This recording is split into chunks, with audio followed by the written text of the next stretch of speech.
আয়ুর্বেদকে আপন করুন। ব্যবসায়ী বন্ধুদের জন্য YHC-তে পাওয়া যাচ্ছে অ্যালোভেরা জুস, কালোজিরা তেল, মধু, শিলাজিৎ জায়তুনের তেল।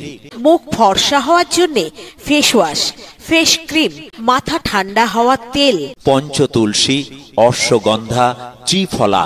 দাঁত হাজার ক্যাপসুল ও মলম পাবেন। গিঁটে গিঁটে ব্যথা যন্ত্রণা, হাঁটু ও কোমরের ব্যথা যন্ত্রণা, আয়ুর্বেদিক সাবান ও দাঁত যন্ত্রণার বিভিন্ন রকমের মাজক, শরীরের ওজন কমানোর ওষুধ পাবেন YHC-তে। প্রতি রবিবার সকাল 11টা থেকে দুপুর 2টো পর্যন্ত রোগী দেখছেন সর্দি, কাশি, অ্যালার্জি, গ্যাস, গ্যাস্ট্রিক, অম্বল, গলাবুক জ্বালা করা, অশ্ব আমাশা, মা ও বোনেদের ঋতুচক্রের জটিল সমস্যা, বিভিন্ন গোপন রোগ। শুক্রবার বন্ধের দিন বাদে প্রতিদিন সকাল 10টা থেকে রাত 10টা পর্যন্ত খোলা থাকে বসিরহাট ত্রিমোহিনী YHC-তে। আসুন।